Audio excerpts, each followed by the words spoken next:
Right bulletin లో breaking news చూస్తున్నాం. తెలంగాణలో నేటి నుంచి బీజేపీ విజయ సంకల్ప యాత్రలు చేపట్టనుంది.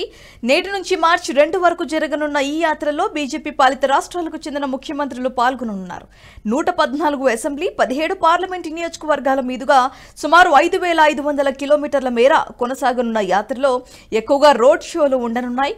ఈ కార్యక్రమంలో పాల్గొనబోయే బీజేపీ నేతలు కేంద్ర ప్రభుత్వం చేపట్టిన పథకాలు, దేశాభివృద్ధి గురించి ప్రజలకు వివరించనున్నారు.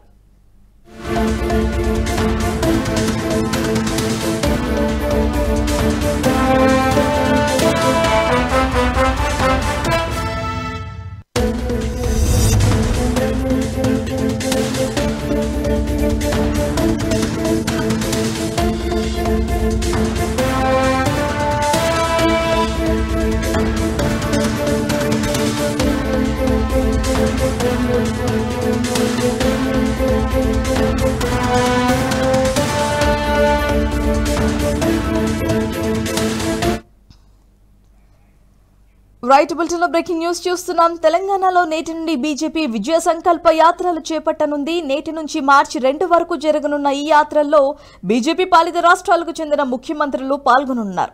114 అసెంబ్లీ, 17 పార్లమెంటు నియోజకవర్గాల మీదుగా సుమారు 5500 కిలోమీటర్ల మేర కొనసాగనున్న యాత్రలో ఎక్కువగా రోడ్ షోలు అయితే ఉండనున్నట్టుగా తెలుస్తుంది. ఇక ఇదే అంశానికి సంబంధించి మరింత సమాచారం ఎగ్జిక్యూటివ్ ఎడిటర్ శివప్రసాద్ గారు మరింత సమాచారాన్ని అందిస్తారు. రైట్ సార్, చెప్పండి. మొత్తంగా ఇవాళ విజయ సంకల్ప యాత్ర అయితే ప్రారంభం కానుంది. ఎక్కడి నుంచి ఎక్కడి వరకు యాత్ర కొనసాగే అవకాశాలు ఉన్నాయి?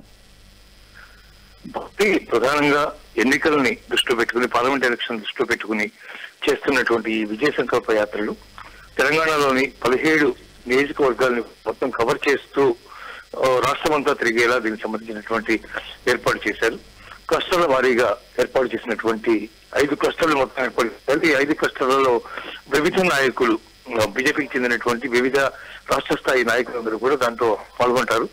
రాజరాజేశ్వరి క్లస్టర్ తాండూరు నుంచి కరీంనగర్ వరకు, భాగ్యలక్ష్మి క్లస్టర్ భువనగిరి నుంచి సికింద్రాబాద్ వరకు, కృష్ణమ్మ క్లస్టర్ భక్తుల నుంచి నల్గొండ వరకు, అలాగే కాకతీయ భద్రకాళి క్లస్టర్ భద్రాచలం నుంచి ములుగు వరకు, అట్లాగే కొమరం భీం క్లస్టర్ ముదోల్ నుంచి బోధన వరకు. ఈ 5 క్లస్టర్లు కూడా మొత్తం జాతీయ స్థాయి నాయకులు అందరూ కూడా దీంట్లో చేసేటటువంటి అవకాశం ఉంది.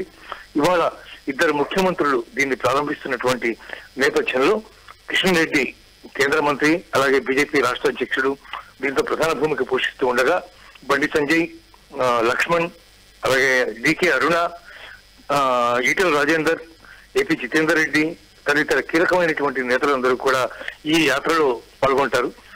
ప్రతి చోట, ప్రతి పార్లమెంటు నియోజకవర్గం కూడా ప్రజలందరినీ కలిసి అక్కడ చిన్న చిన్న సభలు ఏర్పాటు చేసి ఎవరైతే రాష్ట్ర స్థాయిలో వచ్చేటటువంటి పథకాలే కాకుండా కేంద్ర స్థాయి నుంచి కేంద్ర ప్రభుత్వం ఇస్తున్నటువంటి పథకాలను ఎవరైతే అందుకుంటున్నారో వాళ్ళందరితో కూడా మాట్లాడతారు.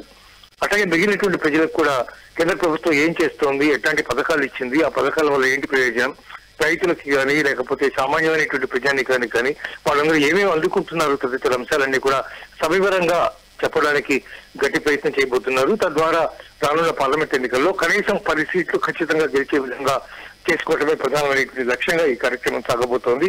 మార్చి 2వ తేదీన ముగియనున్నటువంటి ఈ కార్యక్రమానికి ప్రధానమంత్రి నరేంద్ర మోడీ హాజరవుతారని సమాచారం.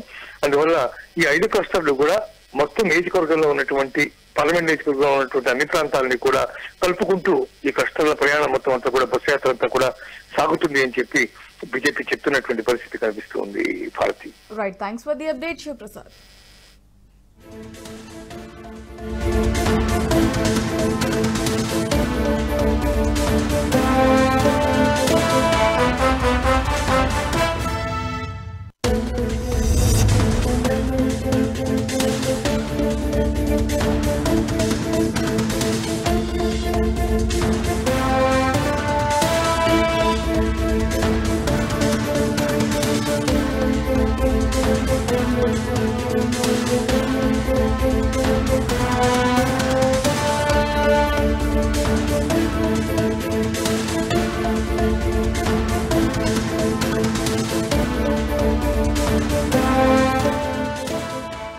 ఈ వీడియో మీకు నచ్చినట్టయితే లైక్ చేయండి, 10 మందికి షేర్ చేయండి. అలాగే కామెంట్ల రూపంలో మీ అభిప్రాయాలను మాతో పంచుకోండి. Nationalist hub group of channels ను సబ్స్క్రైబ్ చేసుకుని తెలుగునాట జాతీయవాద జర్నలిజాన్ని ప్రోత్సహించండి. ఈ వీడియో కింద ఉన్న బెల్ ఐకాన్ పై క్లిక్ చేయడం మర్చిపోవద్దు.